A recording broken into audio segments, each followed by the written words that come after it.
Shalom, selamat sore Bapak Ibu sekalian, selamat berjumpa kembali dengan saya Doni Yunus dalam Pemuridan Online. Selamat bergabung kembali dengan saya di sini.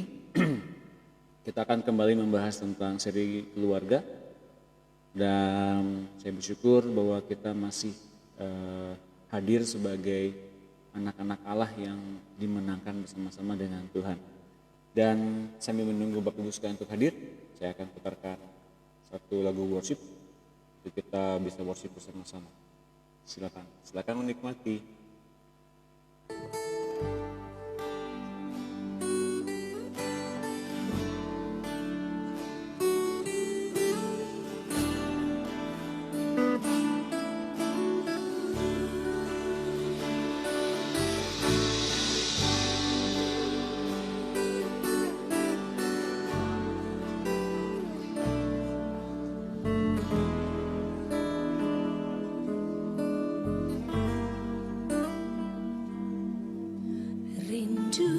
Selalu bersamamu,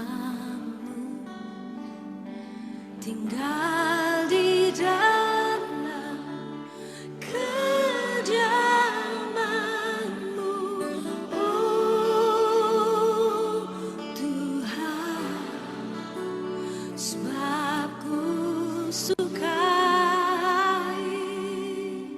hadirat-Mu. Tak ingin ku terpisahkan, dekat denganmu, itu yang ku rindukan,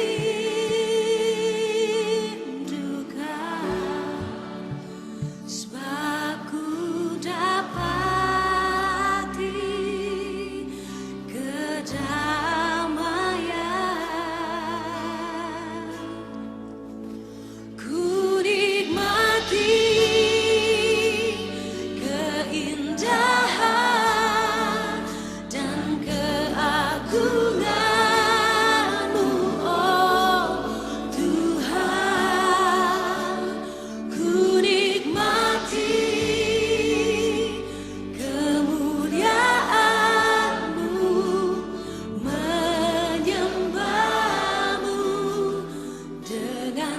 segenap hatiku.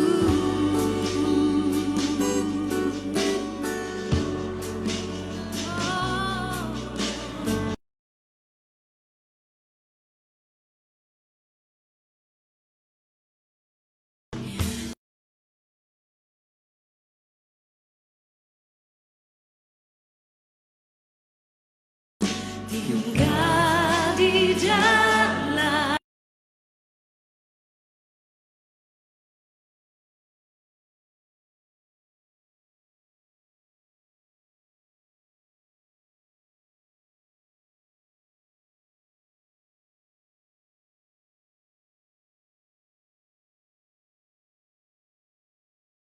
ingin ku terpisahkan, dekat dengan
Oke. Selamat sore Bapak Ibu sekalian yang dikasihi oleh Tuhan. Salam saya buat Pak Dimas yang di Jakarta, Jabodetabek. Terima kasih atas bimbingannya beliau, ini semua terlaksana. Dan silakan saling menyapa Bapak Ibu sekalian yang dikasihi Tuhan. Ada yang dari kota-kota mana aja nih yang sudah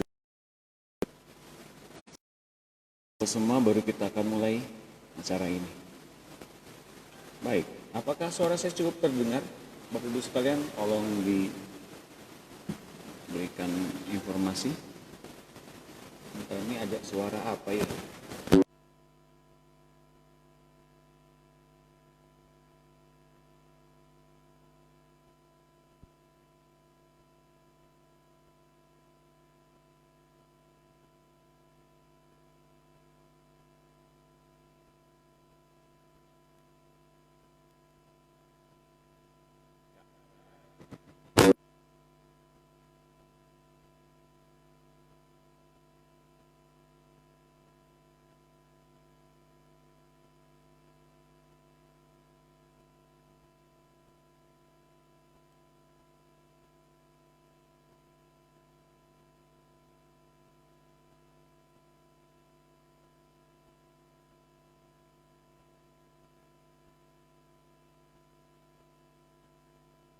Tes ya.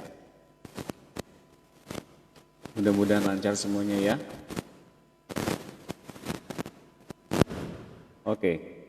Mari kita akan mulai acara ini dan mari kita berdoa. Haleluya. Kami bersyukur Bapak atas setiap pemberian, atas setiap kasih-Mu, anugerah-Mu bagi kami semua. Sekarang kami berkumpul, kami buka hati, kami minta dipenuhi oleh hadirat. Kami diminta dipenuhi oleh setiap kepenuhan diri-Mu. Berkata-katalah kami siap untuk dipenuhi dengan setiap perkataan-Mu yang menghidupkan itu. Dan Tuhan Yesus, mari kita bangun bersama-sama anak-anak Allah, penuh dengan kealahan, penuh dengan kepenuhan diri-Mu, penuh dengan firman dan kebenaran. Setiap apapun definisi kami dari orang lain, perkataan-perkataan yang buruk dari orang lain, kami mau ubah menjadi berkat, karena kami didefinisikan oleh-Mu sendiri sebagai anak Allah. Kami berharga, kami dimuliakan, bahkan kami dihormati. Kami dijadikan bahkan duduk bersama-sama dengan Kau Tuhan. Kami mengucap syukur akan itu semua. Dan mari Roh Kudus, apapun yang dinyatakan oleh Bapa dan Tuhan Yesus ke dalam hati kami, ke dalam roh kami, ke dalam keberadaan diri kami semuanya, Engkau materaikan penuh hingga kami beroleh hak menjadi anak-anak Allah. Kami bahkan menjadi ahli waris kerajaan Allah. Kami mau singkirkan keraguan, kecemasan, ketakutan akan apapun. Bahkan tentang kekurangan apapun kami mau singkirkan itu, kami mau taruh di kakinya Tuhan Yesus. Kami mau ganti dengan kemuliaan Tuhan. Terima kasih Roh Kudus. Kalau kami pada saat ini belum mengenal Engkau sebagai pribadi, pada sore hari ini kami minta Engkau lawat kami dan kami mengenal siapa Engkau. Kami berterima kasih kepada-Mu Roh Kudus. Di dalam nama Tuhan Yesus kami mengucap syukur. Haleluya. Amin. Baik. Shalom Bapak Ibu sekalian, apakah suara saya cukup terdengar dengan jelas? Saya sudah memperbaiki semua suara-suaranya dan juga audionya. Salam kenal juga bagi Bapak Ibu sekalian. Tolong menyapa, ada teman saya yang sedang melihat siaran saya hari ini. Namanya Pak Dimaskus Pranowo. Beliau itu mengajar juga seperti saya di daerah Jabodetabek bersama-sama dengan rekan saya juga, Pak Agus Parasim dan Pak Antonio Inoski. Kalau Bapak Ibu sekalian ke Jakarta, jangan lupa mampir ke teman-teman ini. Beliau sangat luar biasa. Wow. Baik, kita akan mulai membahas tentang bahasan yang lalu. Tentang, kalau judulnya di Facebook saya, konten hari ini tentang aib kejandaan. Tapi itu subtema. kita akan bahas tentang apa itu perempuan mandul atau perempuan yang ditinggalkan suami. Atau perempuan yang dicuekin suami. Sama. Kita akan bahas itu ya. Banyak perempuan menjadi janda karena ditinggal mati oleh suaminya. Mereka yang mempunyai anak mempunyai panggilan atau alasan untuk hidup lebih lanjut. Menjadi penopang untuk anak-anak mereka bertumbuh terus. Jadi bagi single parent, bagi perempuan-perempuan yang ditinggal oleh suaminya, entah itu ditinggal kawin atau dicuekin atau masih ditinggal si suaminya entah kemana, nggak tahu rimbanya, tapi ditinggal sendiri. Lalu perempuan ini menjadi single parent yang mesti menghidupi anak-anaknya. Ada pula yang tidak mempunyai anak dan ditinggalkan suami. Nah, bagi mereka ada dua pilihan. Meminta Tuhan beri seorang suami baru bila suaminya yang dulu mati atau cerai mati ya. Atau hidup bersama-sama dengan Tuhan, menjadi pelayan baginya.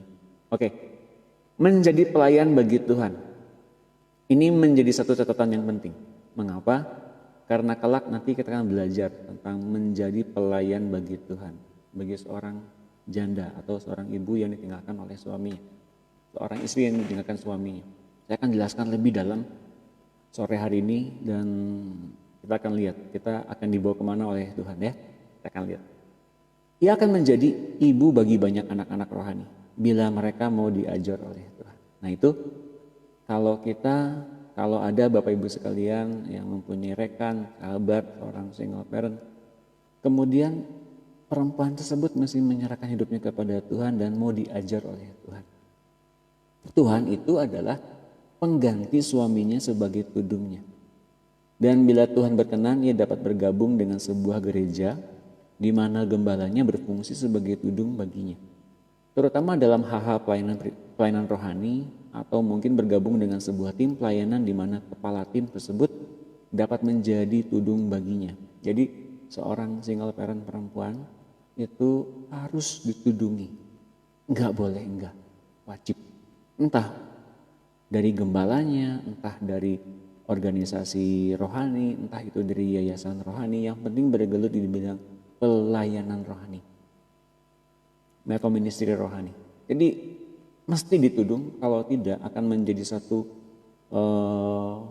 petaka di dalam kekristenan. Nah, kenapa petaka? Nanti saya akan jelaskan di bawah ya. Dalam kitab Yesaya ada sebuah nubuatan.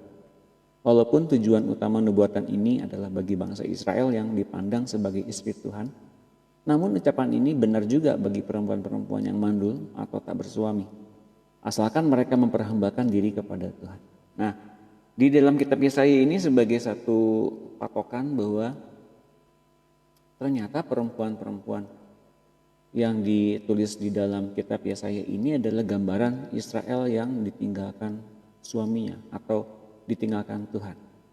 Itu gambaran sebetulnya, dan bagi setiap perempuan-perempuan yang ditinggalkan suaminya ternyata Tuhan menjanjikan Tuhan akan tudungi mereka dan dia tidak akan menjadi perempuan yang ditinggalkan. Nanti di ayat berikutnya nanti bahwa ternyata tidak boleh jadi perempuan yang menjanda. Ternyata menjadi janda itu ada aibnya.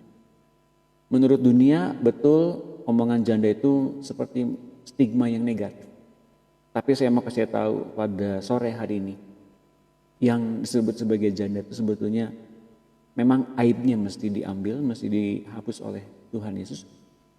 Tetapi posisi tersebut bisa ditudungi dengan indah oleh Tuhan dan berbuah lebat. Nanti saya akan jelaskan satu orang yang luar biasa yang tercatat dalam Alkitab tapi belum pernah kita dalami pribadinya, belum pernah kita dalami cerita di baliknya. Tapi saya mau kasih tahu ini luar biasa indah. Jadi bagi saudari-saudariku atau ibu-ibu yang ditinggalkan suami, jangan bersedih. Tuhan yang menudungi ibu-ibu sekalian, dan biarlah kiranya Tuhan juga yang memberikan kesempatan buat ibu-ibu sekalian untuk berbuah lebat bagi kerajaan Allah. Asal hidupmu betul-betul diproteksi oleh Tuhan dengan serahkan dirimu kepada Tuhan. Yesaya 54 ayat 1. Mari kita buka bersama-sama Alkitabnya dan juga catatannya. Yang sudah buka Alkitab, nanti kita akan baca bersama-sama. Yesaya 54 ayat 1. Bersorak-sorailah hai si mandul yang tidak pernah melahirkan. Bergembiralah dengan sorak-sorai dan memangkiklah hai engkau yang tidak pernah menderita sakit bersalin. Sebab yang ditinggalkan suaminya akan mempunyai lebih banyak anak daripada yang bersuami. Firman Tuhan. Lapangkanlah tempat kemahmu dan bentangkanlah tenda tempat kediamanmu, janganlah menghematnya. Panjangkanlah tali-tali kemahmu dan pancangkanlah kokoh-kokoh patok-patokmu. Sebab engkau akan mengembang ke kanan dan ke kiri, keturunanmu akan memperoleh tempat bangsa-bangsa dan akan mendiami kota-kota yang sunyi. Itu janji Tuhan kepada perempuan yang ditinggalkan. Maka kepada perempuan yang ditinggalkan itu ternyata Tuhan memberikan apa? Memberikan kesempatan agar perempuan-perempuan itu mengembangkan kemahnya ke kiri dan ke kanan. Bentangkanlah tempat kediamanmu, janganlah menghemat. Panjangkanlah tali-tali kemahmu dan pancangkanlah kokoh-kokoh patok-patokmu. Apakah Tuhan memberikan hanya anak-anak rohani saja? Itu cukup buat perempuan yang ditinggalkan ini? Ternyata tidak, Bapak Ibu sekalian. Bahkan lebih jauh dari itu, untuk menampung banyak anak-anak rohani itu, Tuhan biasanya memperlengkapi dengan kerajaan Allah yang mengokohkan pelayanan tersebut. Bisa kemudian mempunyai ministry sendiri atau memang mempunyai sumber berkat yang tak berkesudahan. Pokoknya asal berbuah lebat Tuhan mau. Kita benar-benar memperoleh hidupnya Tuhan tuh dan berbuah lebat, akhirnya Tuhan tuh mau berikan backup kerajaan Allah dalam hal kekayaan, bahkan kehormatan dan kemuliaan. Nah, makanya saya bilang, kalau stigma negatif di masyarakat kita kepada janda, tapi bagi kerajaan Allah tidak. Engkau memang perempuannya tinggalkan, tapi sekarang engkau bukan tinggalkan lagi, karena Tuhanlah yang menjadi kepalamu, Tuhanlah yang menjadi tudungmu. Kalau engkau memang betul-betul menyerahkan hidupmu kepada Tuhan, Tuhan akan ambil alih itu semua. Ayat yang keempatnya lihat, janganlah takut sebab engkau tidak akan mendapat malu, dan janganlah merasa malu sebab engkau tidak akan tersipu-sipu. Jangan takut Bapak Ibu sekalian. Sebab engkau akan melupakan malu keremajaanmu dan tidak akan mengingat lagi aib kejandaanmu, sebab yang menjadi suamimu ialah Dia yang menjadikan engkau, Tuhan semesta alam namanya, yang menjadi penembusmu ialah Yang Maha Kudus, Allah Israel. Ia disebut Allah seluruh bumi. Wow, kalau saya baca kembali ayat ini terus berulang-ulang, ternyata mengapa kita mencatat ada aib kejandaan? Memang betul status janda itu mesti betul-betul kita pahami, ada beberapa orang yang masih menganggap enteng, menganggap remeh, bahkan cenderung mengejek. Dan di mata Tuhan pun memang ada aibnya. Nah, maka kalau ternyata Tuhan pada hari ini bilang dan tidak akan mengingat lagi aib kejandaan tersebut, maka Tuhan menghapuskan aibnya. Posisi itu dihapuskan oleh Tuhan. Hingga menjadikan setiap orang yang tadinya mempunyai aib kejandaan menjadi perempuan yang terhormat, termulia, berharga, dan kemudian dan Allah. Sekali lagi saya ingatkan, nanti ada kesaksian dari dari seorang tokoh dalam Alkitab, itu luar biasa. Nanti kita akan lihat ya. Atau kita mau bahas dulu? Oke, kita mau bahas.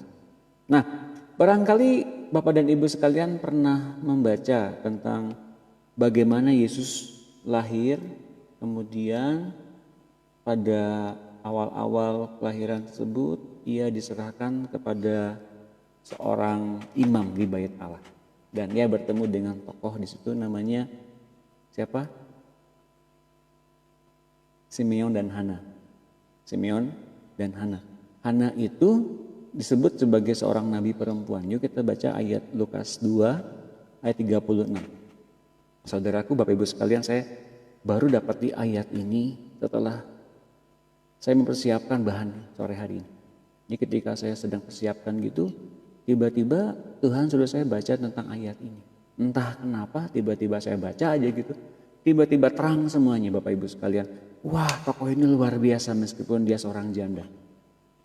Lukas 2 ayat 36. Mari kita baca sama-sama Bapak Ibu sekalian yang di rumah Silakan buka kitabnya masing-masing. Lagi pula di situ ada Hana, seorang nabi perempuan, anak Fanuel dari suku Asyir.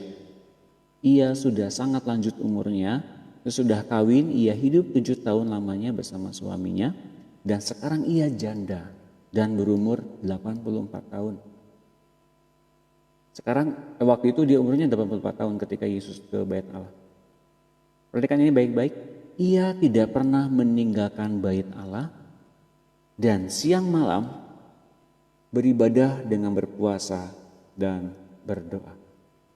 Oke, sampai di situ dulu kita lihat dalam bahasa aslinya, dalam tradisi Yahudi, janda itu disebutkan sebagai dalam perkataannya almanah. Almanah itu apa? Janda. Sebetulnya apa arti kata almanah? Almanah yaitu dari satu pengertian berupa a desolate place atau tempat yang sunyi, tempat yang tersembunyi. Enggak banyak orang tahu dia itu siapa, apa pekerjaannya, apa usahanya, apa yang membuat dia itu seperti tersembunyi, enggak banyak omong, misterius. Nah, janda yang dimaksud pada saat ayat ini ditulis adalah seperti demikian.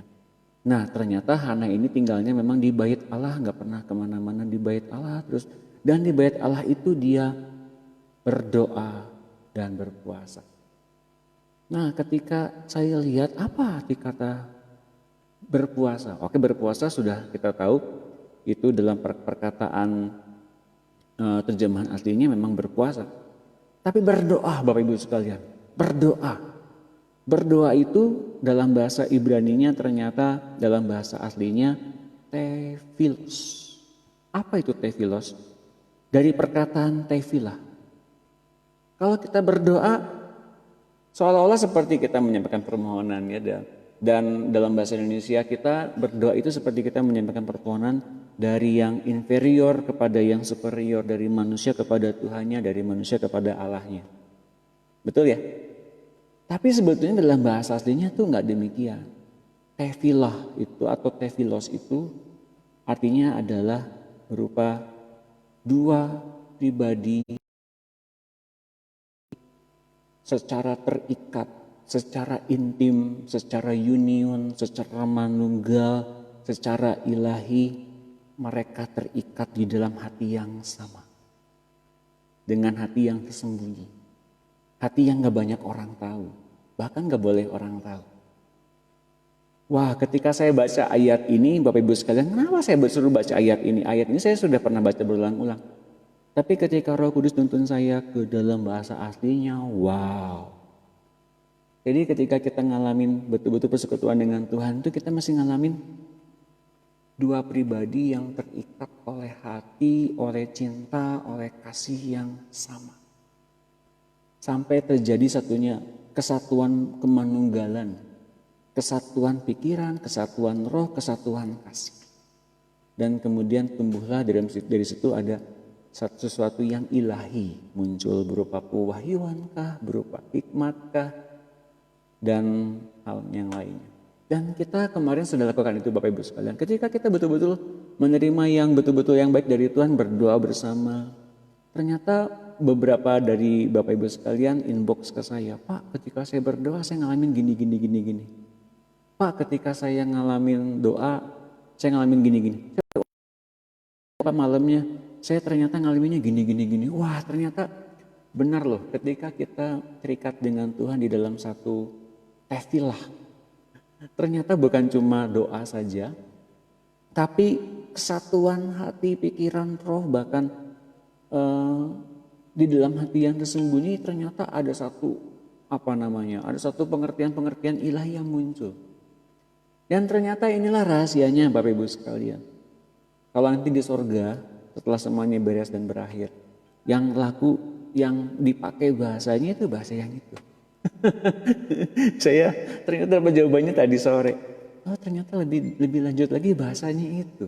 Bahasa bagaimana sepasang sahabat itu saling berkata-kata, makan mungkin berkata-kata panjang-panjang, tapi akhirnya yang timbul adalah satu pengertian, satu kasih yang luar biasa. Nah, kalau dalam bahasa Indonesianya ini berdoa itu secara bahasa Hebrewnya atau bahasa Ibraninya mungkin yang paling tepat Bakasyah atau Shefah. Tapi kalau tefilos itu lebih dalam dari berdoa. Berdoa dalam bahasa Ibraninya itu ternyata lebih dalam daripada sekedar berdoa. Karena kemudian adanya satu komunion, satu kesatuan antara roh dan roh. Hingga sampai dengan memunculkan satu pikiran kesatuan dan kesadaran menyatu penuh dengan Allah. Wow, luar biasa. Jadi ternyata endingnya tuh apa? Endingnya tuh ini. Yohanes 15 ayat 7.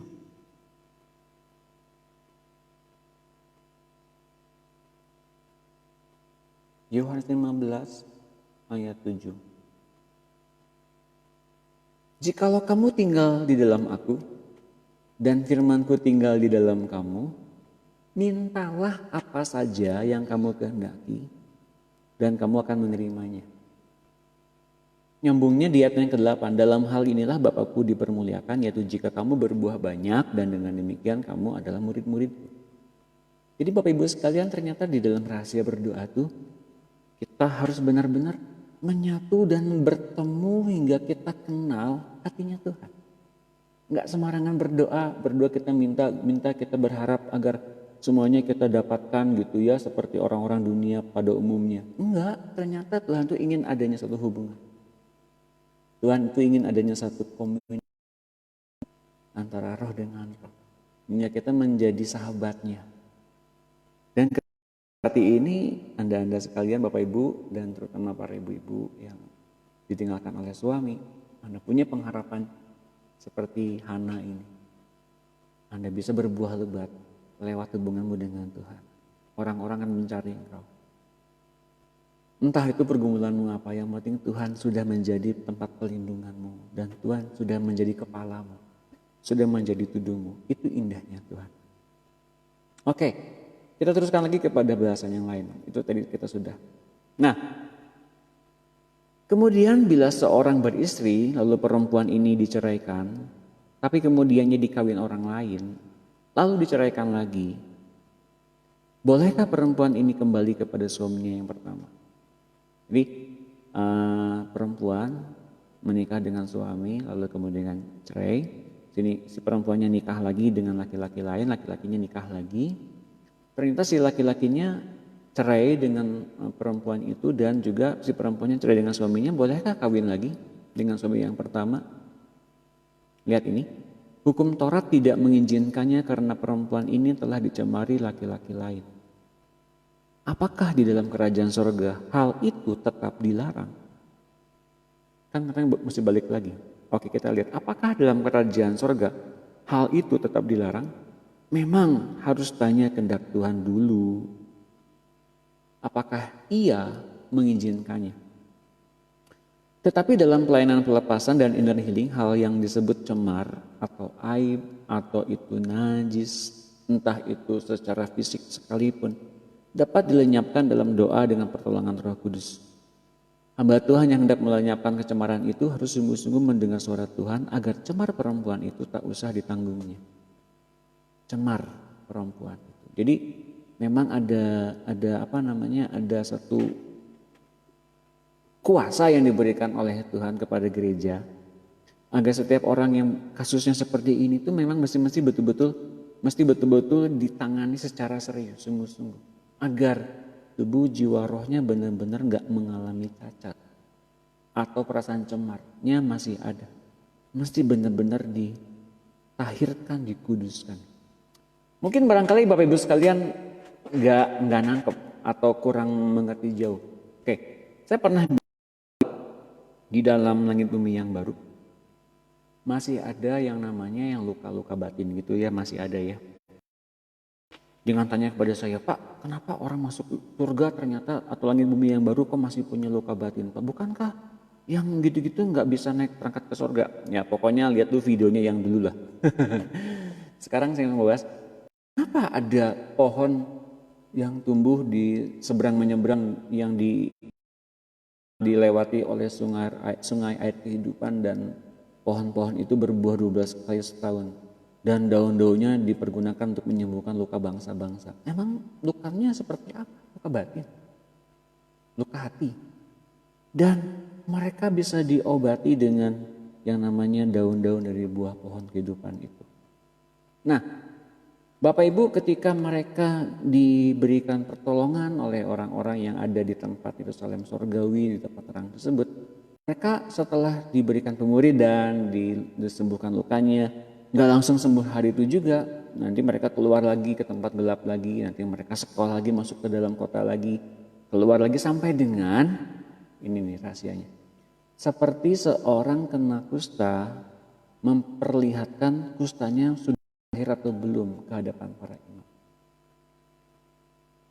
Nah, yang menjadikan itu adalah bagaimana ternyata salah satunya adalah metode penyembuhan lewat daun dari pohon kehidupan itu.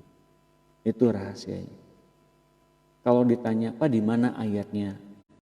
Ayatnya. Tapi secara logika ternyata bisa. Logikanya siapa? Ya logikanya Tuhan, bukan logikanya saya. Nah, makanya sekarang yang paling real adalah mempraktekkan kecemaran, kenajisan, roh-roh najis itu sekarang itu mesti didoain oleh seorang hamba Tuhan yang mengerti hal ini. Di dunia ini masih ada yang praktek.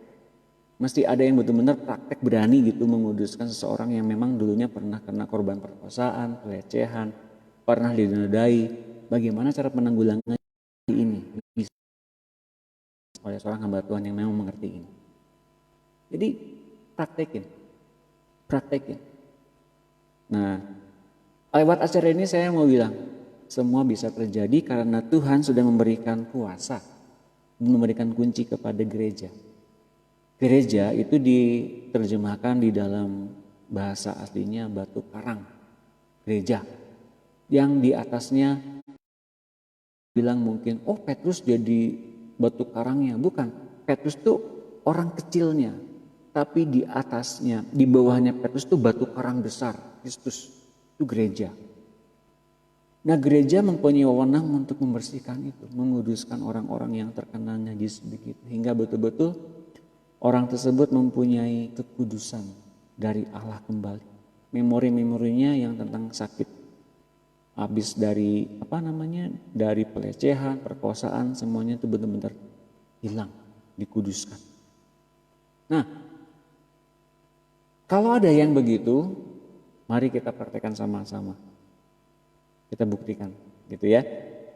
Ulangan 24 ayat 41. Apabila seseorang mengambil seorang perempuan dan menjadi suaminya, dan jika kemudian ia tidak menyukai lagi perempuan itu, sebab didapatinya yang tidak senonoh kepadanya, lalu ia menulis surat cerai dan menyerahkannya ke tangan perempuan itu. Sesudah itu menyuruh dia pergi dari rumahnya. Dan jika perempuan itu keluar dari rumahnya dan pergi dari sana lalu menjadi istri orang lain.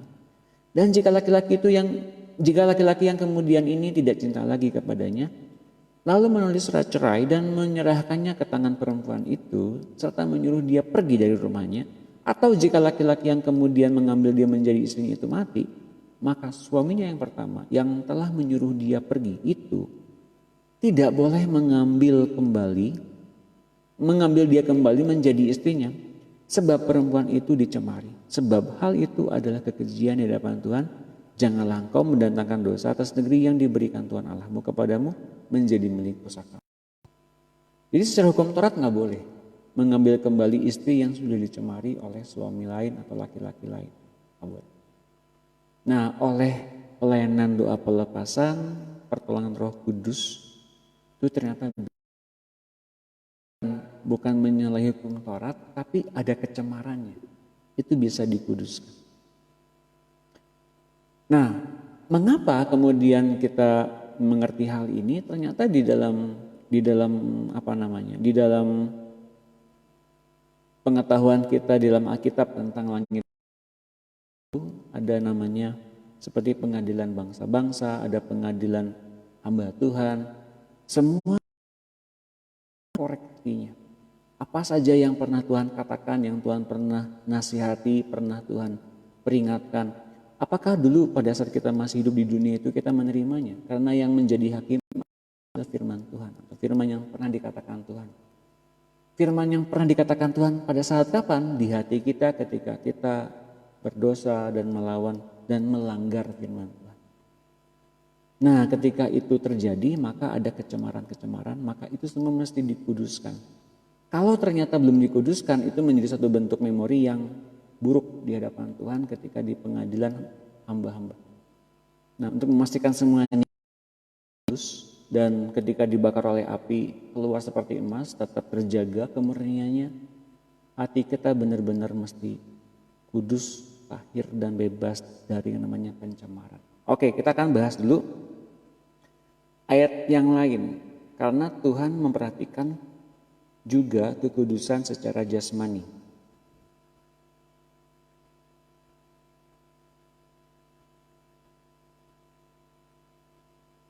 Kita akan buka ayatnya di 2 Korintus 7 ayat 1.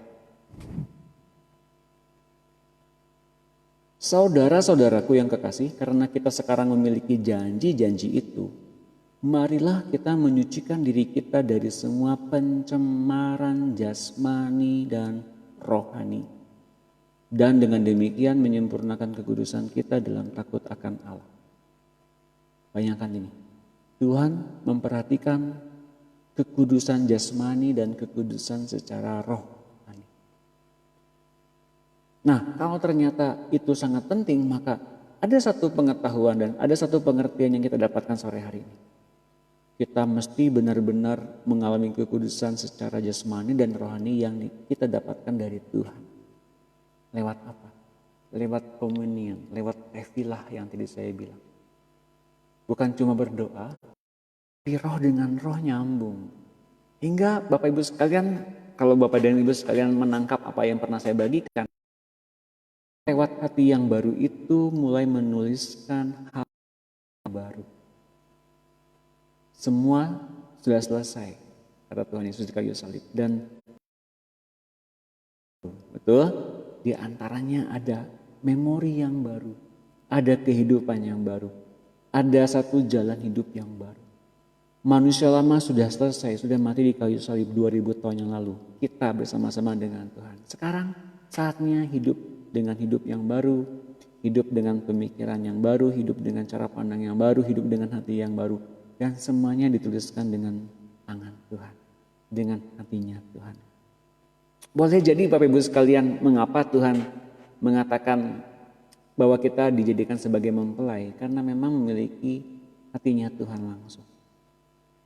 Dan didandani elok oleh Allah Bapa. Jadi Bapak Ibu sekalian, sangat indah sekali kalau ngalamin Tuhan kita secara jasmani dan rohani benar-benar kudus. Bukan karena tindakan kita, tapi karena kita ditulisi hati kita oleh hatinya Tuhan, oleh firman-Nya Tuhan, oleh kasih-Nya Tuhan. Hingga kita menjadi orang-orang anak-anak Allah yang gampang ngampunin, gampang melepaskan berkat, enggak gampang nyimpan luka batin.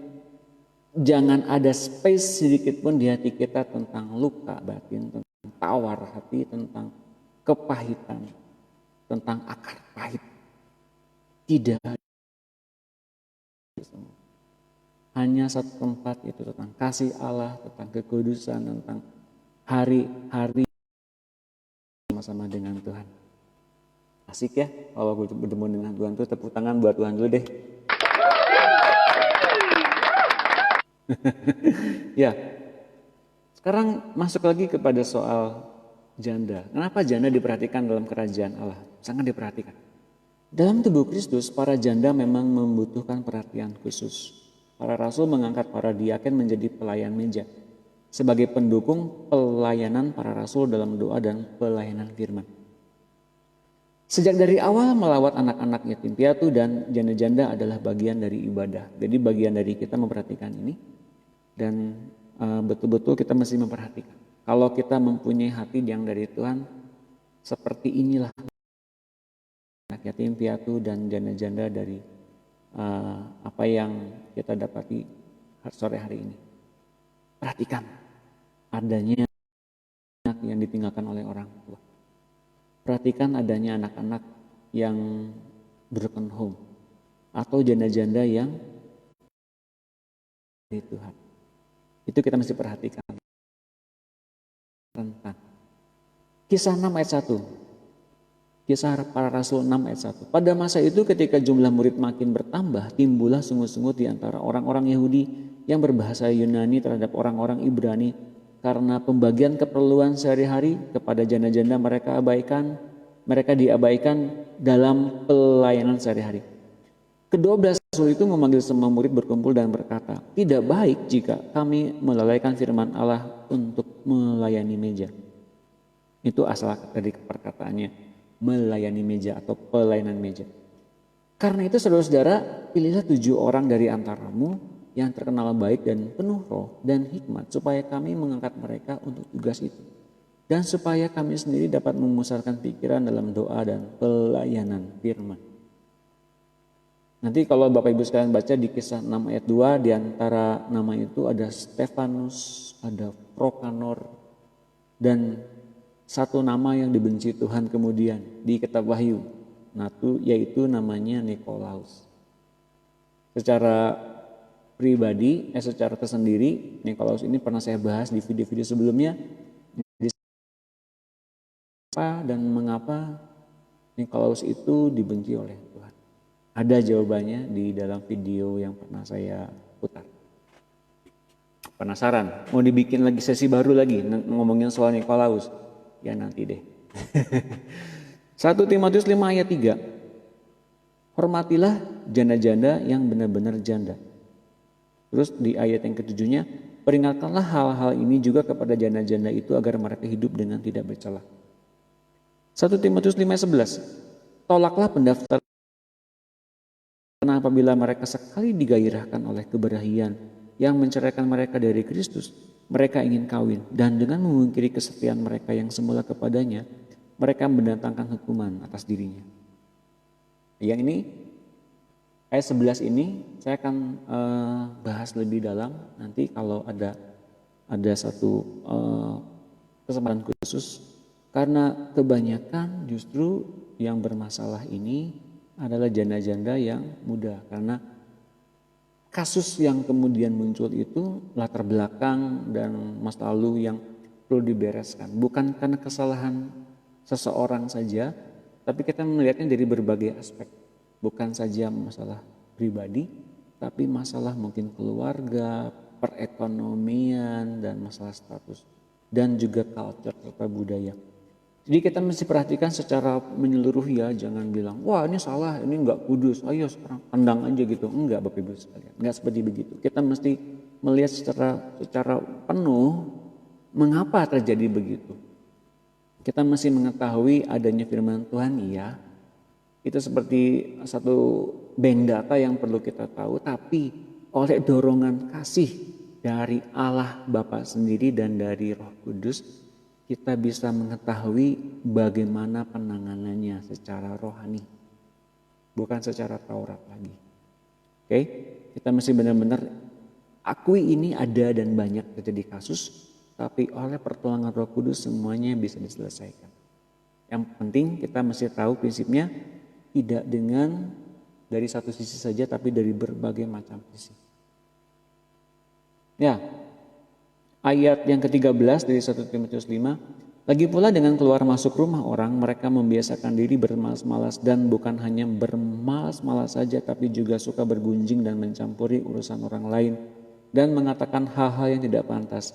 Karena itu aku mau supaya janda-janda yang muda kawin lagi, beroleh anak, memimpin rumah tangganya, dan jangan memberi alasan kepada lawan untuk memburuk-burukan nama kita.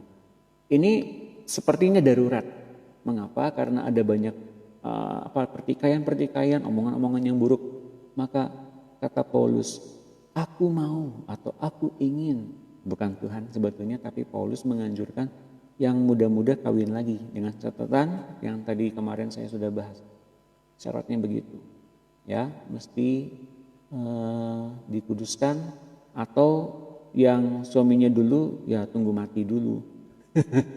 Pak, bagaimana kalau belum mati-mati juga ya doain jangan mati gitu ya. Jangan doain cepat mati, jangan. Tapi betul-betul serahkan hidup kepada Tuhan. Entah Tuhan mau gimana kayak terserah Tuhan, yang penting kita serahkan hidup kita pada Tuhan. Dan seperti tadi Hana.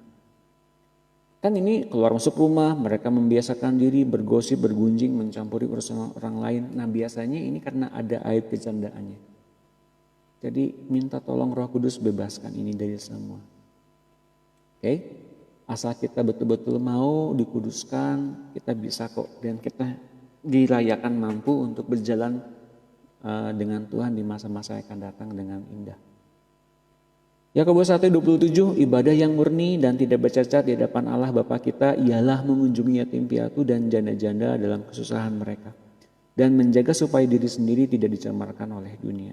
Sangat penting bagi kita untuk sebagai pelayan Tuhan, Bapak Ibu sekalian nanti kan dijadikan sebagai pelayan Tuhan ya, tidak untuk mendengar, wah bagus ya, wah ternyata saya dapat karunia ya di sini, enggak.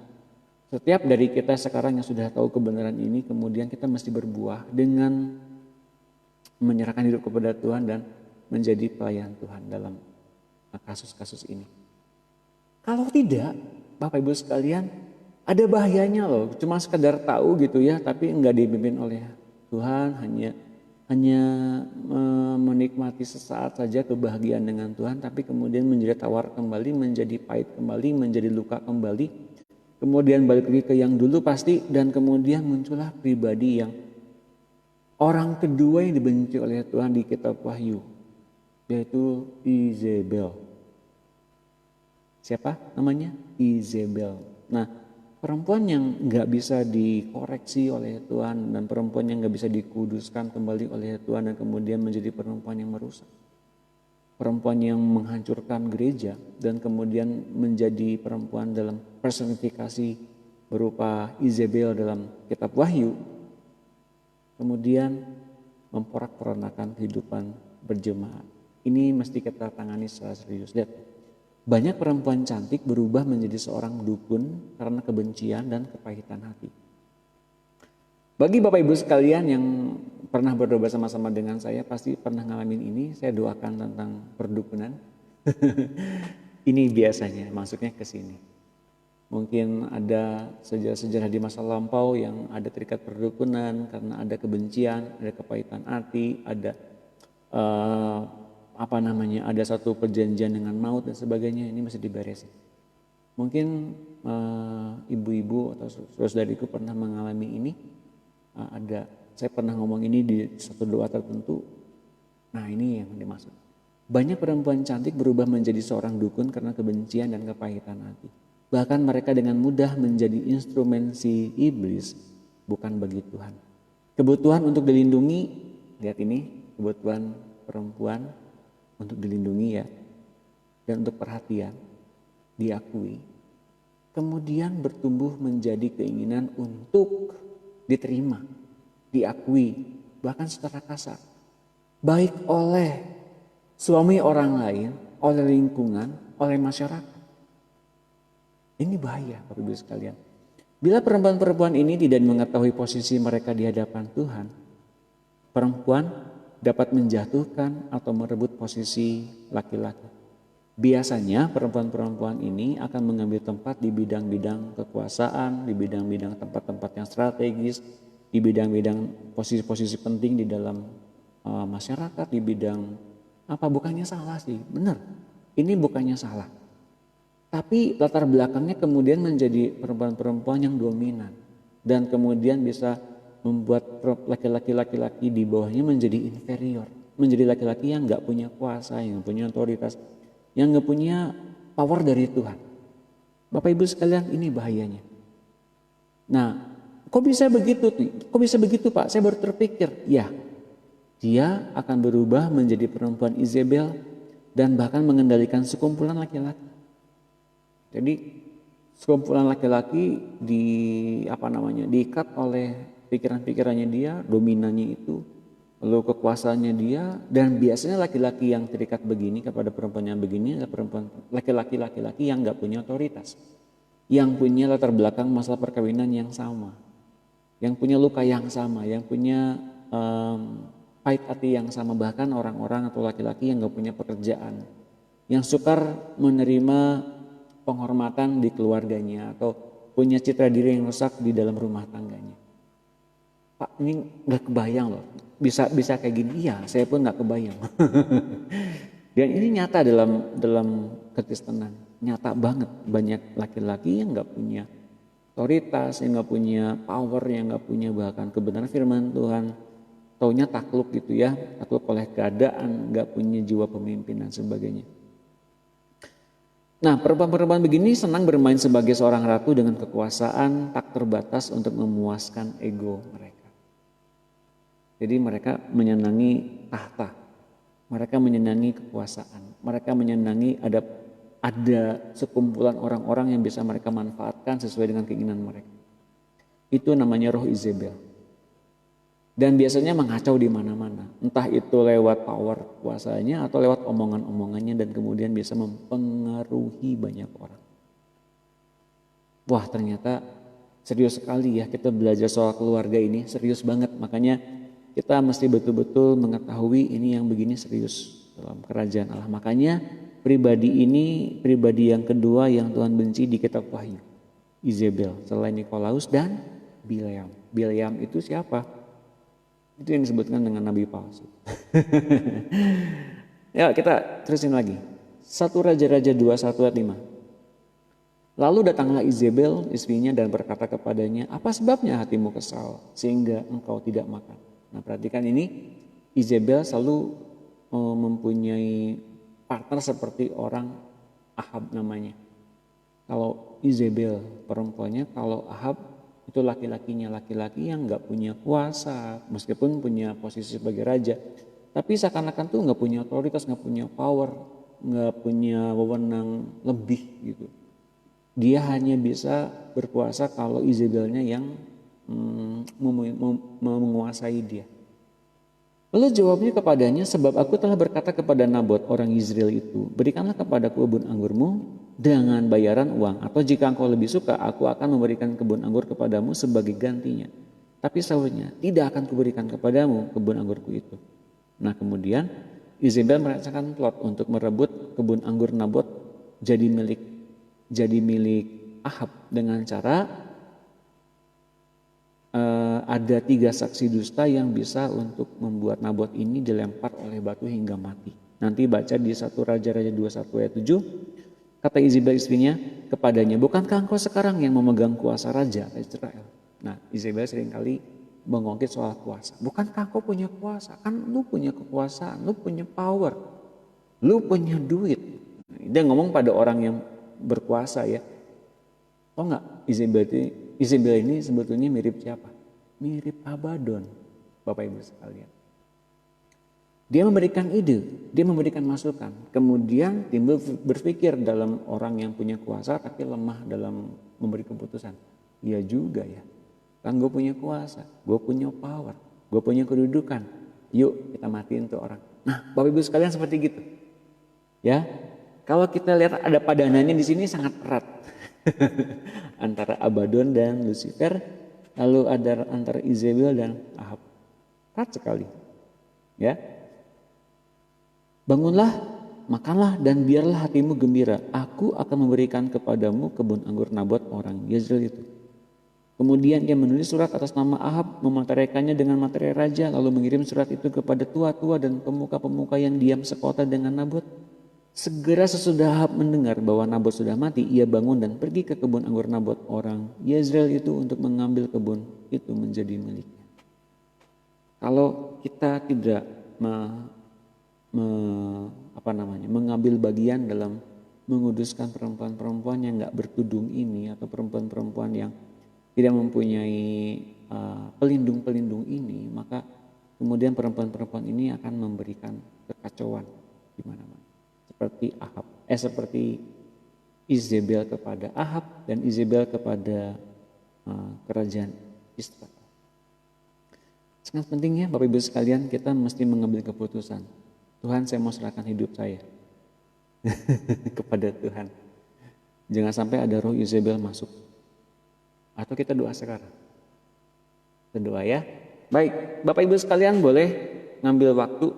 Kalau engkau seorang perempuan yang ditinggalkan suami, saya mau berdoa agar setiap aib-aib itu hilang, lenyap, kudus. Dan bagi para suami-suami yang cenderung mempunyai karakter seperti Ahab, lemah dan nggak punya nggak punya pekerjaan, nggak punya karir yang baik, bahkan cenderung mengandalkan istrinya atau cenderung mempunyai keputusan yang lemah sebagai pemimpin. Saya mau berdoa bagi Bapak Ibu sekalian. Yuk kita doa. Doa. Yes. Haleluya. Haleluya. Hamba-Mu berdoa sekarang. Tuhan, bagi setiap anak-anak Allah yang mengalami roh Izebel dan roh Ahab dalam diri mereka. Buat mereka ngalamin kasih-Mu. Buat mereka melekat kepadamu dan hanya melekat kepadamu saja. Bebaskan dari diri mereka setiap roh-roh Izebel. Juga roh-roh Ahab.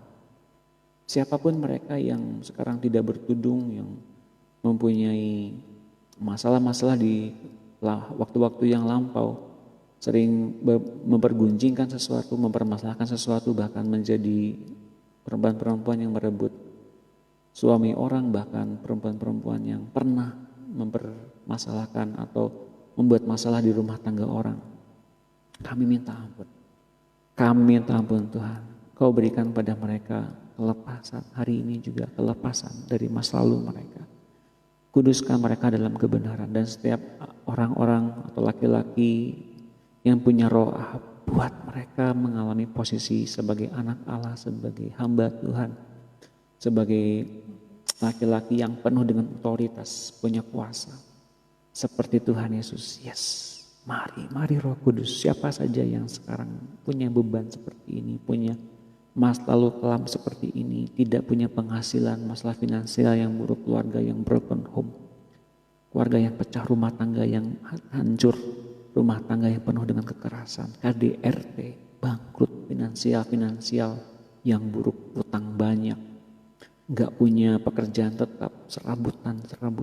Yes. Pinjamannya banyak, utang-utangnya banyak. Beri mereka kelepasan hari ini Roh Kudus. Kelepasan dari roh Izebel dan roh Ahab. Setiap perdukunan-perdukunan yang dialamatkan kepada mereka dari nenek moyang mereka terputus di dalam nama Tuhan Yesus. Ya utang darah juga lenyap, keluar. Terutama kutuk-kutuk rentenir. Yes. Aku halau semua kutuk rentenir, kutuk utang dan utang darah. Dan juga setiap roh Izebel, setiap roh Ahab, setiap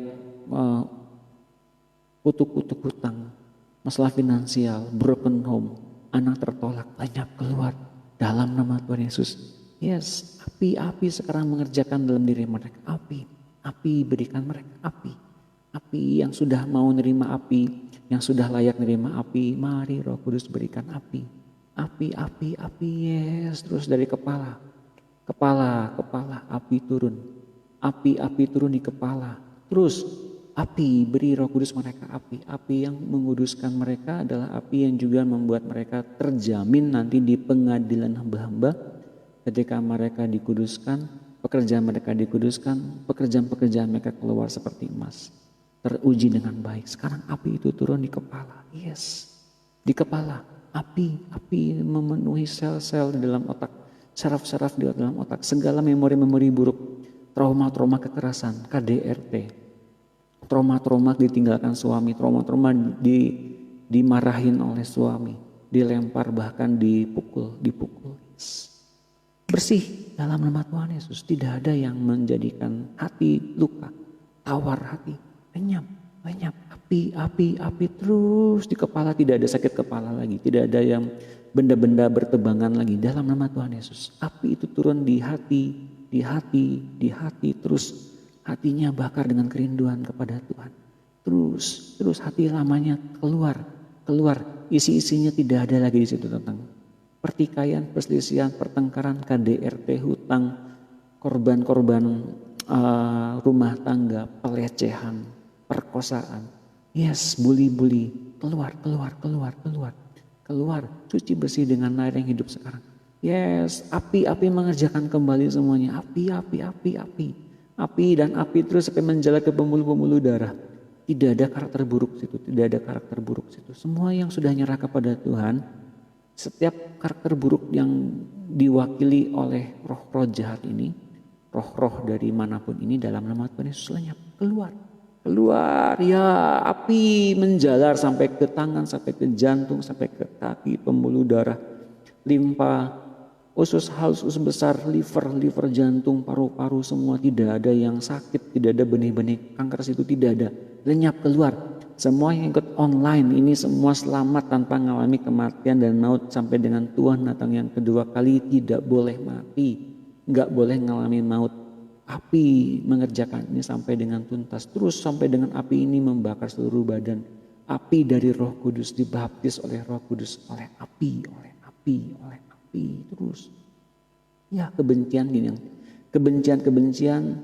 atau nyimpan kesalahan ini tidak tahan dalam apinya Roh Kudus. Silakan angkat kaki saja dari tubuh setiap anak-anak Allah tempat ini dan juga hatinya lepas dari hati manusia lamanya, lepas dalam nama Tuhan Yesus. Ya, sekarang berkat melimpah. Ya, sekarang angkat tanganmu di depan Allah dan terimalah berkat ini. Berkat Allah melimpah. Kesetiaan dari Allah melimpah. Pengharapan tentang masa depan dan rancangan damai sejahtera yang melimpah. Bahkan hati baru diberikannya bagimu. Sekarang berkat Allah turun atasmu, limpah berkat Allah turun atas kehidupanmu, rumah tanggamu, karirmu, profesimu, perdaganganmu, pelayananmu. Engkau akan menjadi bapak dan ibu bagi banyak bangsa, banyak anak-anak. Lampangkanlah rumahmu, lapangkanlah tembok-tembokmu.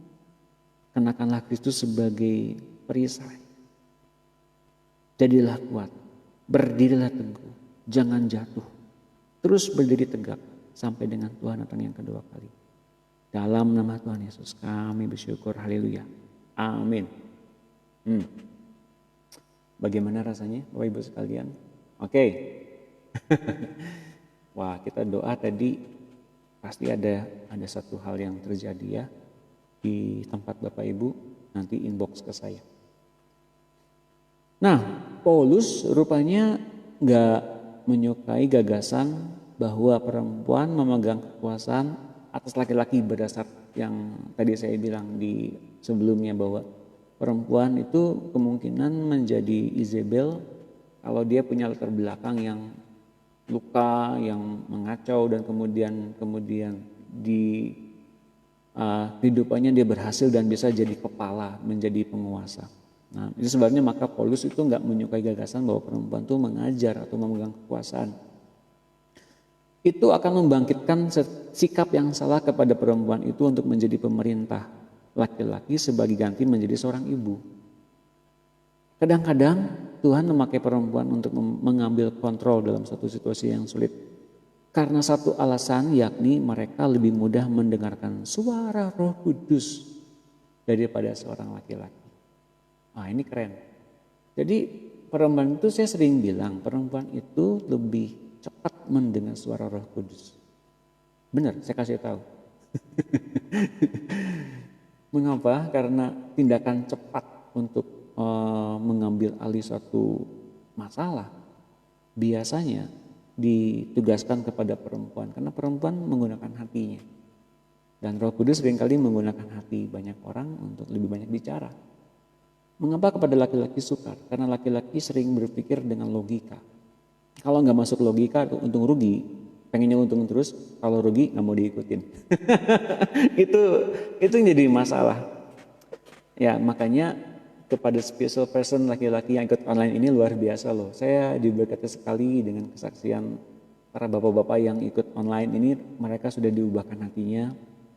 Mereka lembut hati dengar pengajaran ini gak mudah. Benar, bagi seorang laki-laki dengerin orang untuk ngomong itu gak mudah. Dan saya juga mau belajar banyak tentang mendengar siapapun yang bicara. Karena kemudian laki-laki sering memperhitungkan untung ruginya. Itu ikut begituan untungnya apa? Jadi laki-laki itu sukar untuk dituntun oleh Roh Kudus sebetulnya. Tapi kalau hatinya diubahkan, hatinya nerima yang baru yang dari Tuhan, itu ternyata bisa. mendengar suara Roh Kudus bahkan cespleng banget. Ya, kemudian Roh Kudus tuntun laki-laki itu untuk menjadi pelindung bagi istrinya yang lebih indah.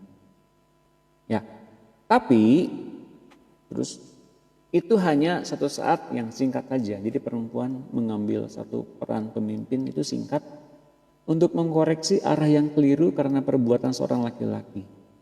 Sisa waktu selanjutnya perempuan itu juga harus menyerahkan kembali otoritasnya atau tampuk pemerintahannya kepada laki-laki. Jadi perempuan-perempuan yang memerintah itu biasanya hanya temporary saja, nggak selama-lamanya. Dan kemudian kalau ada pemimpin baru yang tumbuh dari Tuhan, laki-laki yang dari Tuhan, kemudian akan diberikan kepada laki-laki tersebut.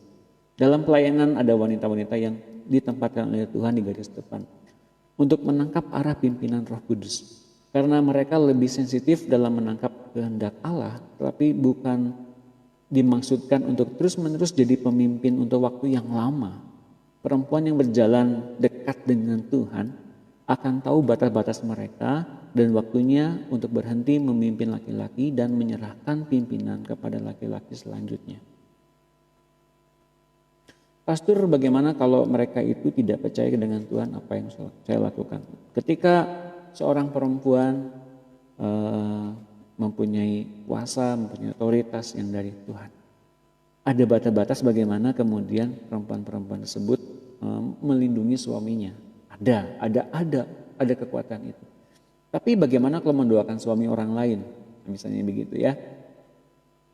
Jangan langsung menumpangkan tangan atau berdoa langsung secara ofensif kepada laki-laki tersebut, tapi minta tolong Roh Kudus menempatkan kembali posisi tersebut kepada posisi yang seharusnya. Berbahaya Bapak Ibu sekalian, terutama kalau ternyata perempuan-perempuan pendoa syafaat ini tidak ditudungi dengan tudung yang ngerti tentang ngeroh seperti begini. Itu sangat berbahaya. Mengapa? Perlindungan Tuhan terjadi kepada ketaatan, kepada orang yang taat. Bukan berarti saya bilang orang-orang banyak yang nggak taat, enggak. Tapi mencegah resiko yang muncul dari yang namanya ketidaktaatan, kemudian muncul ada serangan balik dari si jahat. Oke, nanti lebih selanjutnya nanti lebih jelas lagi nanti setelah ini banyak yang akan saya bahas. 1 Timotius 2:9, demikianlah juga hendaknya perempuan. Hendaklah ia berdandan dengan pantas, dengan sopan dan sederhana. Rambutnya jangan berkepang-kepang, jangan memakai emas atau mutiara ataupun pakaian yang mahal-mahal. Tetapi hendaklah ia berdandan dengan perbuatan baik, seperti yang layak bagi perempuan yang beribadah. Seharusnya lah perempuan berdiam diri dan menerima ajaran dengan patuh. Ayat 12-nya, aku tidak mengizinkan perempuan mengajar dan juga tidak mengizinkannya memerintah laki-laki. Hendaklah ia berdiam diri. Kalau kita dengar kasus yang tadi tentang Isabel tadi, sekarang kita ngerti ya latar belakang mengapa Paulus ngomong demikian. Karena Adam yang pertama dijadikan kemudian barulah Hawa. Lagi pula bukan Adam yang tergoda, melainkan perempuan itulah yang tergoda dan jatuh ke dalam dosa. Latar belakang mengapa perempuan jangan ditempatkan di garis depan, kecuali kalau darurat, karena yang gampang digoda adalah Hawa. Karena perkara yang tadi saya bilang kemarin, perempuan itu punya 6 kutuk, ya 6 kutuk. Kalau laki-laki cuma punya 1. Nah makanya yang paling banyak tergoda sebetulnya perempuan, ya ingat ini. Tapi perempuan akan diselamatkan karena melahirkan anak asal ia bertekun dalam iman dan kasih dan pengudusan dengan segala kesederhanaan. Mengapa perempuan diselamatkan karena melahirkan anak? Karena fungsi perempuan adalah melahirkan. Bukan melahirkan secara jasmani sebetulnya yang lebih tepatnya, tapi punya anak-anak rohani. Kalau engkau berbuah lebat, kalau engkau makin berbuah lebat dan semakin banyak anak-anak, Allah datang kepadamu untuk didoakan karena pelayananmu hai perempuan-perempuan Kristen. Engkau semakin mendapatkan tempat dalam kerajaan Allah yang besar. Kekuasaanmu besar. Benar. Nanti kalau Anda semua nanti di surga nanti baru ngerti kalau ngikutin apa yang di online ini Kalau Anda semua ngikutin gitu ya, nanti ngerti pasti sana. Oh begini toh hasilnya. Betul, kalau ngikutin betul seperti itu. Di surga itu ada tingkatan-tingkatan loh Bapak Ibu. Ada tingkatan-tingkatan. Jadi berdasarkan apa yang kita kerjakan hari-hari ini, kemudian di sana tuh kerjaan-kerjanya nerusin lagi berdasarkan apa yang telah kita perbuat. Nerusin lagi loh. Enggak kira kita jadi penyembah seperti malaikat saja, nyanyi-nyanyi gitu. Enggak lah. Kita meneruskan kembali pekerjaan-pekerjaan yang kita kerjakan di bumi ini. Siapa pasiennya? Itu orang-orang yang di tempat gelap. Banyak banget loh. Nah kalau bukan kita, siapa lagi yang ngerjainnya? Wahyu 3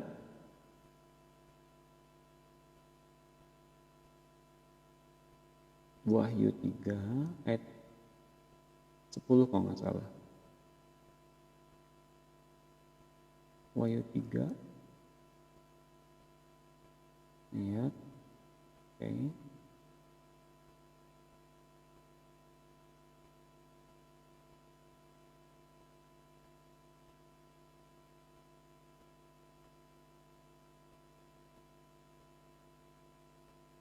Ya, Wahyu 3 ayat 10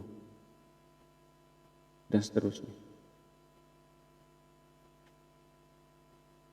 Karena engkau menuruti firmanku untuk tekun menantikan aku, maka aku pun akan melindungi engkau dari hari pencobaan yang akan datang atas seluruh dunia untuk mencobai mereka yang diam di bumi. Aku datang segera, peganglah apa yang ada padamu supaya tidak seorang pun mengambil mahkotamu. Barang siapa menang, ia akan kujadikan soko guru di dalam bait suci Allahku. Dan ia tidak akan keluar lagi dari situ, dan padanya akan kutuliskan nama Allahku, nama kota Allahku, yaitu Yerusalem baru yang turun dari sorga dari Allahku, dan namaku yang baru. Ini misteri. Mengapa ada soko guru? Karena di bait suci itu ada yang membangunnya. Membangun secara fisik bukan.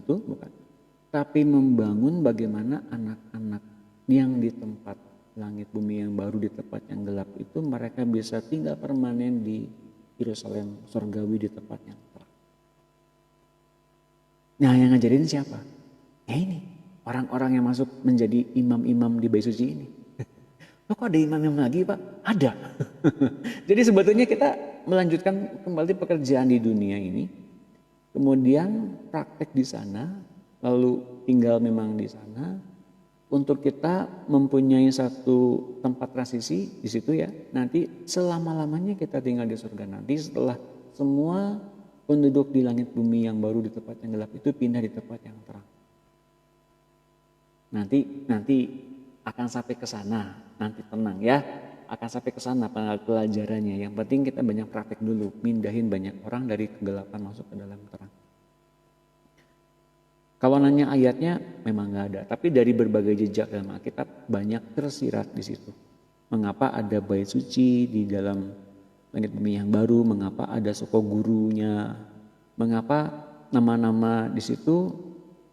Yang orang-orang yang lain di situ ada nama Allahku, nama kota Allahku, dan namaku yang baru. Soko guru itu tiang jemaat, artinya menjadi orang-orang yang berpengaruh dalam membangun bait Allah. Itu soko guru artinya. Oke, tapi itu tampaknya akan lebih dalam nanti kalau kita belajar soal kepenuhan Allah. Nah, kalau hari-hari ini saya sering kali berdoa di pertengahan kita online, mengapa? Yang pertama, saya sudah bilang alasannya. Kalau ada nangani kasus tiba-tiba munculnya begitu, kita banyak nemuin, doain langsung. Dan yang kedua, tanpa sadar Bapak Ibu sekalian, sebetulnya Ibu Bapak ngalamin baptisan. Ada berapa baptisan? Ini ada yang inbox ke saya. Oh bukan itu, bukan yang ini. Yang sekarang saya maksud baptisan ini, yang pertama ada satu baptisan pertobatan. Baptisan pertobatan itu baptisan yang dilaksanakan oleh Yohanes Pembaptis di masa-masa Tuhan Yesus datang ke dunia. Dan baptisan tersebut sudah tidak dipergunakan lagi di masa-masa yang sekarang. Baptisan pertobatan.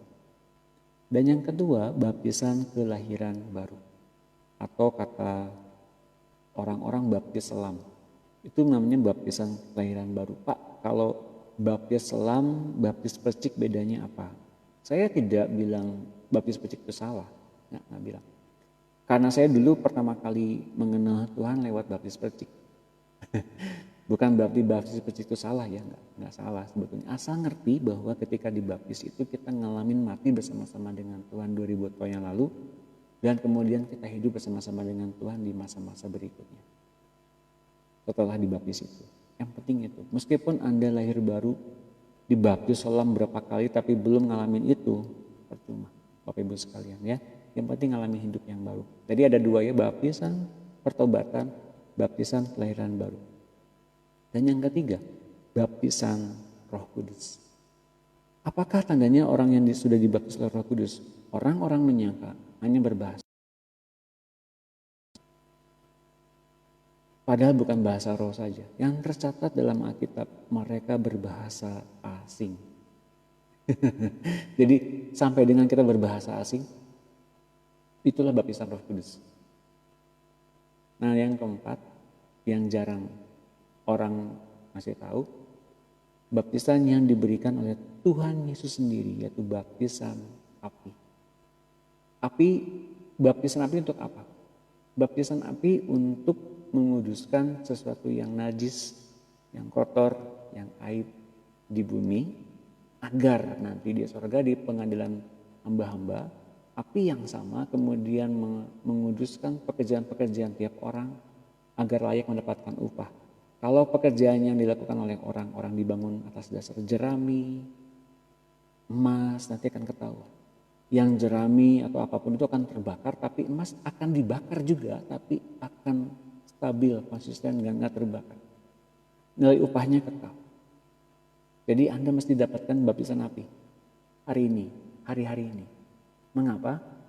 Kalau nanti pekerjaan Anda dibakar oleh apinya Tuhan di pengadilan hamba-hamba, pekerjaanmu nggak terbakar, tapi mulus seperti keluarnya emas. Ini menandakan apa? Yang namanya tawar hati, luka batin mesti diberesin sekarang. Ya. Dan yang kelima, yang lebih tinggi dari empat-empat ini yang jarang orang dapat, baptisan penderitaan. Apa itu baptisan penderitaan? Agar setiap sarana dipakai oleh Tuhan lewat hidup kita untuk masuk ke dalam kemuliaan yang lebih tinggi, kemuliaan lebih tinggi lagi, kemuliaan lebih tinggi lagi. Oleh karena itu, biasanya oleh karena Tuhan, oleh karena nama Tuhan, seseorang yang menerima ini akan dianiaya, dipersekusi, akan menerima hal yang tidak enak. Itu baptisan penderitaan. Nah, kapan dikasihnya? Itu Tuhan yang ngasih, bukan saya yang ngasih. Nah, apakah bisa lewat ini? Siapa tahu kalau Tuhan nyuruh. Betul tidak? Nah, nanti aja kita akan temukan itu nanti kalau Tuhan yang suruh. Jadi stay tune ya, jangan sampai Bapak Ibu sekalian kehilangan momen ini. Sayang banget kalau kelewat, apalagi kalau dengar rekaman. Aduh sayang banget kalau dengar rekaman, barangkali nggak sekeren pas lagi live. Oke, terusin. Perempuan bijaksana itu apa? Perempuan harus belajar untuk membuat dirinya dikagumi, tapi juga belajar menghindari hal-hal yang membuatnya tak disukai.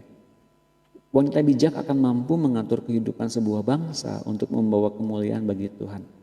Namun kebanyakan perempuan yang mempunyai kuasa, tapi tanpa disertai roh takut akan Tuhan akan membawa kebinasaan. Nah ini penting nih. Kebanyakan perempuan yang punya kuasa, tapi tanpa disertai roh takut akan Tuhan. Mulai hari ini Bapak Ibu sekalian yang ikuti online, terutama para ibu-ibu dan saudariku dalam Tuhan yang nanti akan melayani Tuhan luar biasa. Engkau memang nanti akan punya kuasa yang besar, tapi disertai dengan roh takut akan Tuhan. Godly fear. Karena engkau akan menjadi orang-orang yang membawa hadirat Tuhan kemana-mana dan membawa wibawa Tuhan kemana-mana. Jadi jaga dirimu, jaga tutur katamu, jaga bahasamu, jaga gerak-gerikmu, jaga cara berpakaianmu ya. Saya mohon Bapak Ibu sekalian. Semua mesti betul-betul mewakili Tuhan dimanapun Anda ditempatkan. Dalam pelayanan online ini hendaknya pendidikan kaum hawa dan juga para pria sungguh amat dipentingkan agar mereka memahami posisi masing-masing, menghormati posisi itu satu dengan yang lain, agar masing-masing tahu diri. Perempuan tidak merendahkan penudungnya dan laki-laki menjadi penudung yang layak bagi pasangan hidupnya. Perempuan bijak akan selalu memperkaya jiwanya dengan berbagai pengetahuan yang berguna untuk membangun rumah tangganya, mendidik anak-anaknya, dan membangun orang lain menjadi berkat bagi kaumnya. Amsal 14 ayat 1. Perempuan yang bijak mendirikan rumahnya, tetapi yang bodoh meruntuhkannya dengan tangannya sendiri. 1 Samuel 25 ayat 3. Nama orang itu Nabal dan nama istrinya Abigail. Perempuan itu bijak dan cantik. Tetapi laki-laki itu kasar dan jahat kelakuannya. Ia seorang keturunan Kaleb. Bapak dan Ibu, kalau ngalamin seperti kisah Abigail dan Nabal, apa reaksi Anda dan apa yang harus Anda lakukan? Anda betul-betul membela kepentingan Allah atas Nabal, atas orang-orang seperti Nabal, atas suamimu yang seperti Nabal itu. Mengapa? Tuhan beri waktu agar berubah dan agar bertobat. Mengapa ia tempatkan Anda di situ? Menjadi perempuan, menjadi istri yang dipukulin, yang dianiaya, yang diperlakukan tidak adil dan sebagainya. Mengapa? Karena Tuhan berharap Anda bisa tumbuh lebih cepat di situ. Bukan keinginan Tuhan agar Anda jatuh ke dalam kubangan dosa dan kubangan sakit hati, bukan. Tapi Tuhan menempatkan Anda di situ agar Anda ternyata lebih cepat tumbuh di situ. Jadi Bapak Ibu sekalian dan terutama para ibu-ibu, para saudari-saudariku, kalau nanti Anda menemukan seperti ini, kuatkan mereka yang ada dalam kesusahan. Kuatkan mereka yang ada dalam pernikahan yang tidak bahagia. Semua orang-orang, semua perempuan-perempuan yang hari ini mendengar acara ini, yuk kuat di dalam Tuhan. Anda akan masuk di dalam pengudusan yang sesungguhnya dan betul-betul ngalamin kekuatan yang dari Tuhan. Percayalah, seperti Abigail itu juga Tuhan perhatikan loh. 2 Samuel 20 ayat 16. Lalu berserulah seorang perempuan bijaksana dari kota itu. Dengar. Katakanlah kepada Yoab, mendekatlah kemari supaya aku berbicara dengan engkau. Kemudian masuklah pula perempuan itu dan berbicara kepada seluruh rakyat dengan bijaksana. Sesudah itu mereka memenggal kepala Seba bin Bikri dan melemparkannya kepada Yoab. Yoab meniup sangkakala. Lalu berserak-seraklah mereka meninggalkan kota itu masing-masing ke tempatnya. Maka pulanglah Yoab ke Yerusalem kepada raja. Ya, perempuan-perempuan bijaksana. Itu perempuan-perempuan yang memang Tuhan perkenankan untuk hidup di dalam lingkungan yang gak bersahabat. Terutama lingkungan seperti Abigail yang punya suami seperti Nabal. Itu pasti Tuhan punya maksud di situ. Enggak bikin kita jatuh loh, betulnya Tuhan tuh pengennya, tapi betul-betul Tuhan tempatkan di situ untuk satu maksud yang keren banget. Engkau mesti bertumbuh dan mesti cepat mengalami pemulihan dengan cepat. Jadi nggak kebetulan acara ini ada untuk Bapak Ibu, terutama para ibu-ibu yang mengalami ini, engkau mesti kuat di dalam Tuhan. Bagi seorang perempuan, kebebasan pribadinya atau privasinya amat penting. Hindarkan sebisa mungkin untuk tidak menaruh dua perempuan dengan status yang sepadan, artinya di satu rumah. Misalnya ibu mertua dengan istri tinggal serumah di rumah suami atau malah di rumah mamahnya. Wah, ini hati-hati ya. Kalau ada yang begini, cepat-cepat minta hikmat. Jadi perempuan itu nggak bisa ditempatkan dengan perempuan yang lain kalau ternyata mertua dan menantu tinggal di satu rumah. Kalaupun terpaksa begitu, ya sudah. Yang tahu duluan mesti betul-betul berhikmat untuk mengatasi segala risiko yang ada. Ibu mertua dan istri yang tinggal serumah adalah gabungan yang tak dapat disarankan sama sekali. Sekali lagi, kalau misalnya sekalipun nggak bisa dipisahkan satu rumah, harus satu rumah gitu, nggak bisa enggak, karena mungkin terbatas. Ya sudah, tapi atasi risiko tersebut dengan berhikmat dari Tuhan. Ada masalah bahwa sang ibu tetap merasa mempunyai hak lebih terhadap anak laki-lakinya dibanding dengan menantu terhadap suaminya. Jadi si ibu tuh seringkali jadi ibu yang bisa melindungi anaknya, terus meskipun anaknya udah nikah, udah punya istri, udah punya anak, masih aja ngelindungin anaknya gitu. Oh bisa gitu ya Pak? Ya memang begitu. Akan sukar mengatasi masalah kecemburuan dan pertandingan kekuasaan di dalam satu rumah. Jadi bagi para pria-pria, bagi para laki-laki Kristen, engkau tidak bisa, kalau memungkinkan, jangan mempertemukan dua ratu dalam satu rumah. Ya, kalau bisa. Kalau nggak bisa ya harus menangani dampak akibat dari itu semua atau risikonya. Kita mesti bijaksana yang dari Tuhan. Galatia 5:19.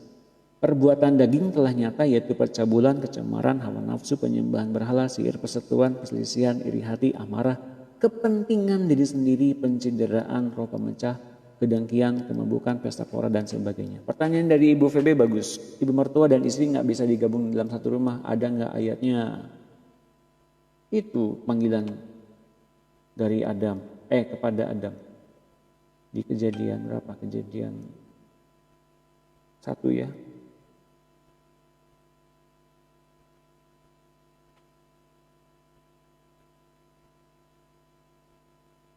Kejadian 2 ayat 24.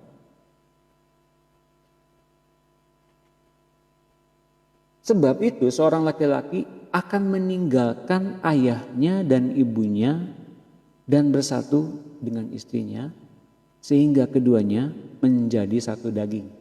Jadi sebisa mungkin seperti saya dulu ketika menikah, saya tinggalin rumah mama saya tinggal dengan istri saya. Tinggalin langsung begitu nikah. Oke. Nah, kemudian Paulus menangkap itu tentang rahasia.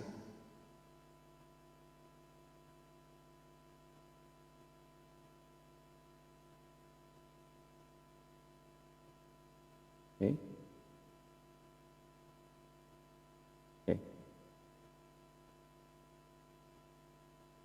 Efesus 5 ayat 31 sampai dengan 33.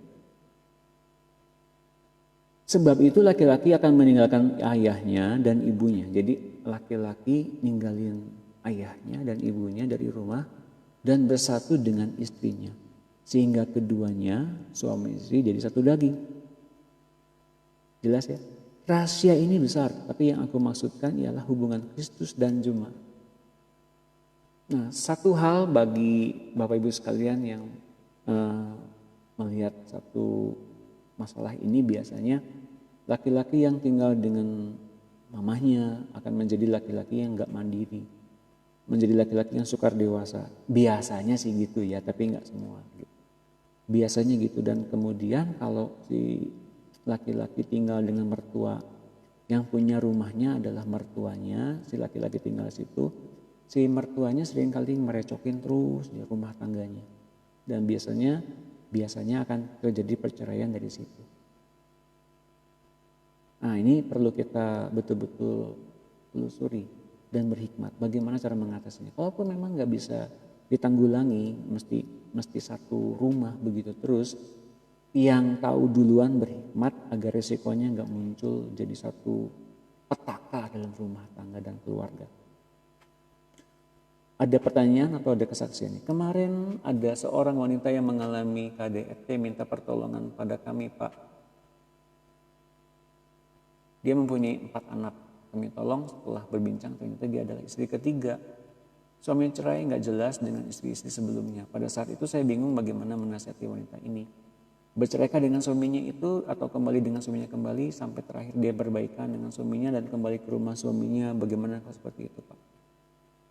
Ya, ibu nggak bisa memberikan satu solusi pada saat itu karena si istri adalah istri ketiga yang adalah dia masih punya resiko bahwa dia memang seperti itu posisinya. Dia mengganggu perkawinan rumah tangga orang lain. Jadi disebutnya dia bukan istri yang nggak sah. banyak risikonya itu. Dan biasanya kalau yang begini, wanita di madu begini atau istri ketiga apalagi, ini biasanya mesti dibersihkan dari masa lalunya tentang orang tuanya, papahnya, tentang penghakimannya kepada orang tua, mesti diberesin semuanya. Atau tentang pelecehannya, tentang dia pernah diperkosa apa tidak, atau bahkan dia anak broken home. Nanti saya akan bagikan bagannya ya Bapak Ibu sekalian. Bagannya jelas. Jadi ada bagan, ada 2 bagan. Kalau orang broken home kemudian nanti gimana? Kalau orang dulunya seks before married tuh nantinya gimana? Ke bawahnya jelas. Pasti ujung-ujungnya perceraian dan menghasilkan anak-anak broken home juga. Dan kemudian di tengah-tengahnya itu ternyata dampaknya adalah finansial yang buruk, kemudian KDRT. Di tengah-tengahnya seringnya gitu. Jadi polanya memang jelas kelihatan. Ini bukan rumus, tapi pola dari apa yang pernah kita dapati dalam pelayanan. Baik perempuan, baik laki-laki, semuanya sama. Nah, jadi nanti saya akan memberikan secara khusus tentang tentang pelajaran ini. Ini perlu diketahui agar kita bisa mapping gitu. Oh, di sini kesalahannya. Apakah ibu dulu menggugurkan kandungan? Oh, saya keguguran Pak. Sama aja tuh rohnya ya, roh aborsi sama aja. Jadi mesti ada kesalahan di masa lampau. Apakah ibu dulu pernah melakukan seks sebelum menikah? Iya pernah. Diberesin. Lalu kemudian muncul di daerah perempuan biasanya ada mens yang nggak lancar, ada keputihan. Itu tuh biasanya ada akibat dari kasus-kasus sebelumnya. Atau ada misalnya ada seperti kiste, ada miom, itu pun dari satu masalah sebelumnya. Suatu kali seorang perempuan datang kepada saya, Pak saya kena miom dan ada yang namanya kiste, tolong doakan. Langsung aja ketika si perempuan itu hadir datang ke saya langsung tanya Roh Kudus, Roh Kudus ini doanya mesti gimana? Doain tentang orang tuanya aja. Oh iya, ibu mohon maaf, ibu mesti meminta pengampunan kepada Tuhan dan minta ampun kepada Tuhan karena ibu menyimpan kesalahan dari ibu. Apakah hubungan dengan ibu sendiri, dengan ibunya sendiri, dengan orang tua ibu baik? Nangis. Iya Pak, saya sama ibu saya nggak akur, saya sudah lama tinggal dengan nenek saya. Oh begitu, yuk berdoa sama-sama kita minta ampun. Ketika sudah mengampuni mamahnya, mama kandungnya, dia nangis, betul-betul nangis. Waktu itu ada miumnya, ada berapa senti, adiknya berapa senti juga. Setelah dari dokter itu ya didoakannya. Kemudian 3 hari kemudian dicek lagi, dokternya minta hasil labnya dibawa. Kemudian akan ada operasikah atau apakah ada treatment selanjutnya. Ketika dicek di lab, nggak ada Bapak Ibu sekalian. Nggak ada, mium dan kistenya hilang. Bapak Ibu sekalian, hilang.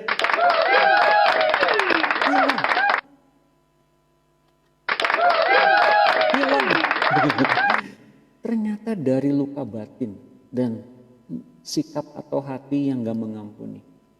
Pernah satu kali saya pun hati yang gak bisa ngampunin pada seseorang, ternyata ada membuat kesakitan di dalam kepala saya, kemudian saya kena vertigo. Seumur umur saya kena vertigo berkali itu aja.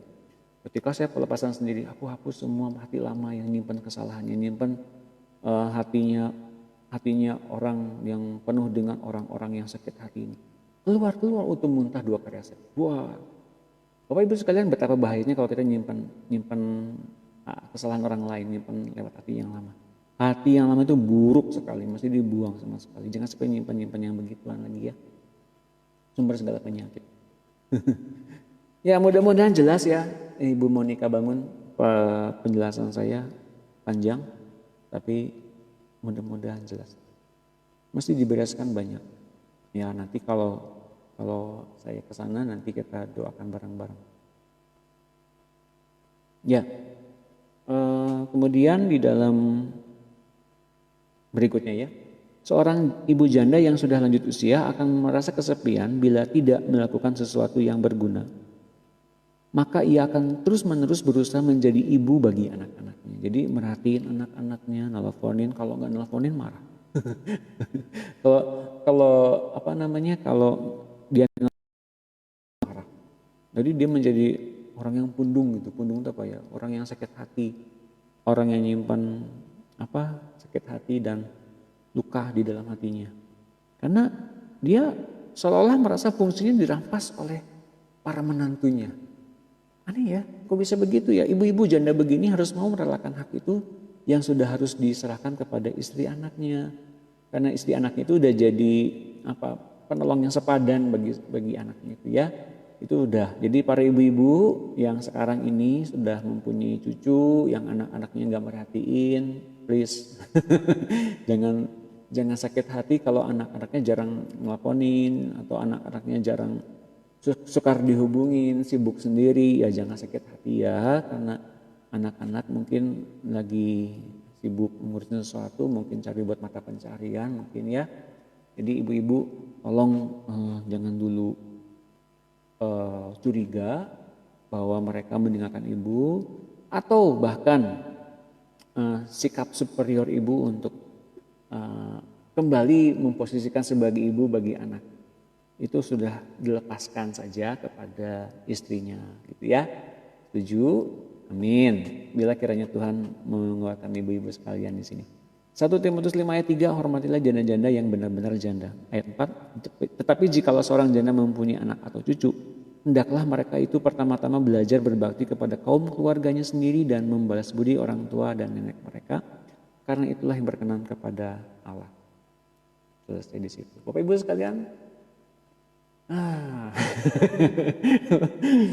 banyak yang kecewakah pelajaran hari ini dibagikan atau banyak yang terlepas? Mudah-mudahan nggak ada yang kecewa karena semuanya ada dasar firman-Nya dan ada kelepasan di sini. Dan adakah yang perlu saya doakan lebih lanjut? Kayaknya ada ya. Jadi pada ibu-ibu yang punya anak yang nyuekin atau nggak punya waktu buat ibu-ibu sekalian, please sekarang udah tahu kebenarannya, mari kita serahkan kepada Tuhan yang pegang kendali keluarga-keluarga anak-anak kita, berikan kesempatan buat mereka bertumbuh, buat mereka diberkati oleh Tuhan, buat mereka ngalamin Tuhan dan tetap mengasihi dan menyayangi ibu-ibu sekalian. Nah, besok Bapak Ibu sekalian saya akan membagikan tentang keluarga dan rencana Allah. Kembali saya akan membahas tentang planning keluarga dan diantaranya kita membagikan ini untuk para saudari-saudari kita yang belum menikah, yang mencari jodoh. Yang belum menikah tentu saja akan diberikan penguatan, diberikan satu pelajaran berharga agar benar-benar akan menikah kalau sudah diberikan kasih dari Allah dan sudah waktunya punya kasih sayang. Jadi kalau ada yang belum punya, merindukan sosok jodohnya, kapan munculnya gitu, saya mengharapkan saudari-saudariku, saudaraku mengikatkan diri kepada Tuhan, karena ujung-ujungnya tuh kita tuh rindu Tuhan. Hati kita itu kepada Tuhan lebih banyak, bukan kepada orang. Justru kalau kita berikan kepada Tuhan sebanyak-banyak mungkin, kita akan diberikan perlindungan dari Tuhan secara penuh, dan juga Tuhan memberikan kepada kita tepat waktunya kalau jodohnya memang ada. Jadi betul-betul kenali Tuhan. Waktunya Tuhan yang paling tepat, tapi yang saya sarankan serahkan kepada Tuhan sepenuhnya hidup kita, Dia yang ambil alih.